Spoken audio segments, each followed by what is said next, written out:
है क्लास 10वां का subject geography का एक्सरसाइज 4 वन एवं वन प्राणी संसाधन।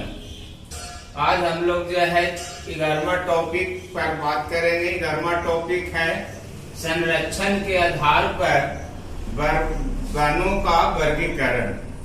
मतलब संरक्षण के आधार पर भारत में जो वन है उसको कितने जो है वर्गों में बांटा गया है। तो संरक्षण के आधार पर देखा जाए, वनों के संरक्षण के आधार पर देखा जाए तो भारत के वन को 3 वर्गों में बांटा गया है। पहला जो है सुरक्षित वन, इसी को हम लोग आरक्षित वन भी कहते हैं। दूसरा है संरक्षित वन और तीसरा है अवर्गीकृत वन। तो ये 3 वर्गों में रखा गया है, 3 वर्गों में बांटा गया है भारत के वनों को संरक्षण के आधार पर। तो अब हम लोग देखेंगे सुरक्षित वन कहते हैं किसको। सुरक्षित वन माने क्या है? तो कह रहा वैसा वन जिसमें पशु चारण एवं लकड़ी काटना वर्जित होता है। कह रहा वैसा वन जिसमें पशु चारा एवं लकड़ी दोनों काटना वर्जित होता है। अर्थात उसमें जो है मनुष्य का प्रवेश पर प्रतिबंध होता है। कोई भी मनुष्य उस वन में प्रवेश नहीं कर सकते हैं, या फिर वहां से वन से चारा, पशुओं का चारा काट के नहीं ला सकते हैं, या लकड़ियां काट के नहीं ला सकते। उसमें प्रवेश ही प्रतिबंध लगा हुआ रहता है। तो वह वन जो है सुरक्षित वन कहलाता है। यह वन जो है इसे हम लोग जो है सरकारी वन के भी नाम से जाना जाता है।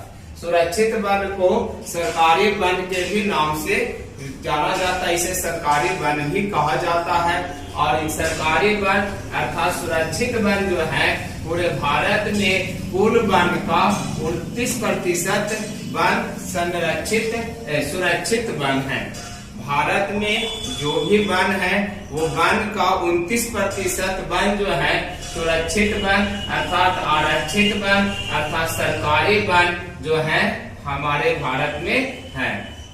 सुरक्षित वन जो है भारत में देखा जाए तो मुख्यतः मध्य प्रदेश, आंध्र प्रदेश, तेलंगाना, महाराष्ट्र, तमिलनाडु, केरल, पश्चिम बंगाल, जम्मू कश्मीर एवं अरुणाचल प्रदेश इत्यादि क्षेत्र राज्यों में पाया जाता है। ये सब जो है प्रांतों में हमारे जो है सुरक्षित वन अर्थात आरक्षित वन है।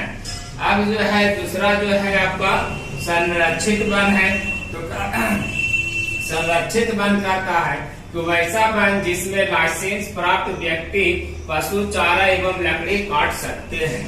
कह रहा वैसा वन जिसमें सरकार के द्वारा या विशेष पदाधिकारी के द्वारा लाइसेंस प्राप्त किए हैं, वही व्यक्ति जो है लाइसेंसधारी व्यक्ति ही वन में जाकर पशु चारा काट के ला सकते हैं या लकड़ियां काट के ला सकते हैं। उसे ही संरक्षित वन कहा जाता है। भारत में यह वन जो है 54% वन है। कुल वन का यह 54% है। और भारत में यह वन मुख्य रूप से बिहार में, राज्य झारखंड, हरियाणा, पंजाब, उड़ीसा, राजस्थान, गुजरात, हिमाचल प्रदेश, अंडमान निकोबार द्वीप समूह इत्यादि जो है प्रांतों में पाया जाता है। ये संरक्षित वन ये सब जो है राज्यों में हमारे मिलते हैं। और अब जो है तीसरा है अवर्गीकृत वन। तो अवर्गीकृत वन जो है वैसा वन जिसमें कोई प्रतिबंध नहीं होता है। वैसा वन जिसमें कोई प्रतिबंध नहीं होता है। कोई भी व्यक्ति जो उपयोग करने वाले जो भी व्यक्ति होंगे उन्हें टैक्स या कर देना होगा। मतलब जो भी वन में अगर आप चारा लाने जाते हैं या कुछ और काट कर रहे हैं तो उसमें टैक्स भर के आप कर सकते हैं। उसमें कोई प्रतिबंध नहीं होता, प्रवेश पर कोई प्रतिबंध नहीं होता है। वैसे वन को ही अवर्गीकृत वन कहा जाता है। और यह वन जो है पूरे भारत में मतलब 17% जो है यह वन है। भारत में देखा जाए तो यह वन मुख्य रूप से गुजरात एवं पूर्वोत्तर राज्यों में पाए जाते हैं। तो इस तरह से संरक्षण के आधार पर देखा जाए तो भारत में जो भी वन है उसको जो है 3 वर्गों में बांटा गया है। यहाँ आपका जो है दिखाया गया है, एक में आपका जो है सुरक्षित वन है, जो आपको हम लोग सुरक्षित वन को आरक्षित वन भी कहते हैं, या इसी को सरकारी वन कहते हैं, और ये जो है 29% है। दूसरा में संरक्षित वन है, ये हमारा जो है 54% है, और तीसरा अग्रीकृत वन है जो हमारा 17% है। इस तरह से हमें जो है भारत में जो भी वन है उसको 3 वर्गों में रखा गया है। अब जो है 2013 के India state of forest report के अनुसार से भारत में जो है 21.23% क्षेत्र पर ही वनों का विस्तार है। जो भी वन हमारा है, बल्कि सुरक्षित वन हो, संरक्षित वन हो, अग्रीकृत वन हो, ये जो है पूरे भारत में जो देखा जाए तो आपका 21.23% भूमि पर ही वन है। यह रिपोर्ट जो है 2013 के India state of forest report के अनुसार से है, और राष्ट्रीय वन नीति के अनुसार से देश के 33% भूमि पर वन का विस्तार का होना आवश्यक है। हमारे जो है राष्ट्रीय वन नीति के अनुसार से भारत में कम से कम जो है 33% भूमि पर वन होना चाहिए, जबकि 33% भूमि पर वन नहीं है। हमारा जो वन है आपका 21.23% क्षेत्र पर ही जो है भूमि का विस्तार है। तो हमारा जो है अनुसार से राष्ट्रीय वन नीति के अनुसार से अभी जो है वन को जो है और विस्तार होना जरूरी है। ये हमारे जो है पर्यावरण का संकट के बन सकते हैं, तो इसके विस्तार जरूरी है। और संरक्षण, वन की संरक्षण भी बहुत जरूरी है कि वन जब तक सुरक्षित नहीं रहे होगा तब तक जो है इसका विस्तार नहीं होगा। तो अगला हम लोग टॉपिक में देखेंगे कि वन का विनाश होने का मुख्य कारण आखिर जो है वन जो है कमते क्यों जा रहे हैं, और वन का संरक्षण करने का उपाय हम लोग क्या करेंगे कि वन सुरक्षित रह सकता है।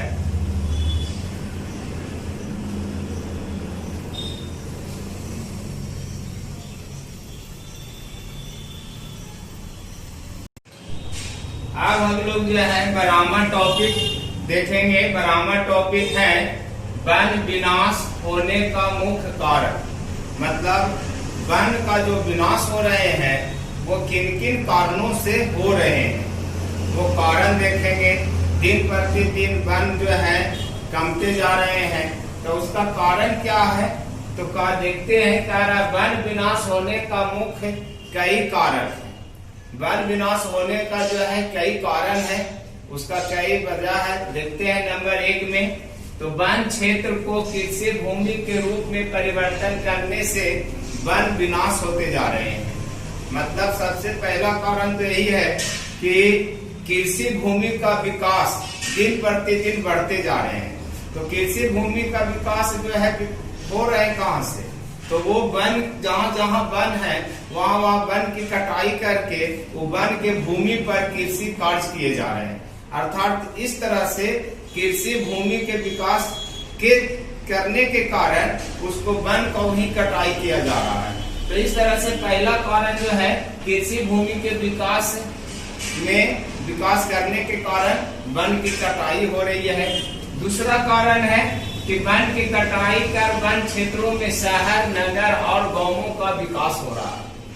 दूसरा कारण है कि बहुत जगह वन थे लेकिन अब उसको कटाई कर दिया गया, कटाई करके धीरे धीरे जो है कटते जा रहा है और शहर का विकास होते जा रहा है। बड़े बड़े फैक्ट्रियां स्थापित किए जा रहे हैं, बड़े बड़े महल बनाए जा रहे हैं, बड़े बड़े इमारत बनाए जा रहे हैं। शहर धीरे धीरे विकास होते जा रहा है, वैसे वैसे वन को काटना जा रहा है। तो इससे भी जो है वन का जो है विनाश हो रहा है। शहर का विकास होने से शहर का जो है मतलब विकास कर रहे हैं, धीरे धीरे बढ़ रहे हैं। या फिर नगर हो या गांव का भी विकास होने से जिस क्षेत्र में वन है उस क्षेत्र में जो है वन को ही कटाई करके लोग रहने की व्यवस्था बना रहे हैं। तीसरा कारण है वनों की कटाई करके नहर, शहर, सड़क, रेल मार्ग का विकास करने से। अब बहुत से अब ऐसे हैं कि अब रेल का विकास करने के कारण जो है वन से होके जा रहा है रेल मार्ग, तो वो जो है वन को काट रहे हैं, वृक्ष को काट रहे हैं। सड़क बनाने में भी जो है बहुत से अत्यधिक वृक्ष काट देते हैं, या फिर जो है आपका नहर का विकास करने में, परियोजना का विकास करने के में वो उसके उस मार्ग में जो भी पेड़ पौधे आते हैं, जंगल आते हैं, उसको काट देते हैं। तो इस तरह से मतलब जो है नहर, सड़क, रेल मार्ग इत्यादि के विकास करने में से भी जो है वो वनों का विकास होते हैं, वनों का विनाश हो रहा है। उसके मार्ग में जो भी पेड़ पौधे या जो भी वन आते हैं उसको कटाई की जा रही है। चौथा है पशुचारण और ईंधन के लिए लकड़ियां का भारी मात्रा में काटे जाने से। कह रहा है कि अति पशुचारण करने से भी वन की कटाई हो रही है, या फिर वन से भारी मात्रा में लकड़ियां लाने के कारण जो है वन की कटाई हो रही है। अत्यधिक मात्रा में वन इमारती लकड़ियां ला रहे हैं लोग काट काट के, जिससे वन धीरे धीरे विनाश होते जा रहे हैं। तो ये सब जो है और भी हैं कई कारण, ये मुख्यतः जो है चार पांच जो है चार को जो है हमने दिया है। ये चार जो है मुख्य कारण है जो वन विनाश होने का मुख्य कारक बनते हैं। अब 13वां टॉपिक हम लोग देखते हैं, तो वन संरक्षण करने का उपाय। अब वन को हम लोग कैसे संरक्षित करेंगे? तो वन संरक्षण करने का भी मुख्य उपाय कई उपाय हैं, जिसमें पहला हम लोग कर सकते हैं कि कटे हुए वन क्षेत्र में वृक्षारोपण कर सकते हैं। अगर जहाँ पर वन का वृक्ष था वहाँ काट दिया गया है, अब वहाँ पर नहीं है, परित भूमि है, तो उसको हम लोग वहाँ पर अत्यधिक मात्रा में वृक्ष रोपण कर दें, तो उससे धीरे धीरे जो आने वाला समय में वहाँ पर जो फिर से वन जो है विकास कर जाएगा। दूसरा उपाय है वन आग को रोकने की व्यवस्था करके।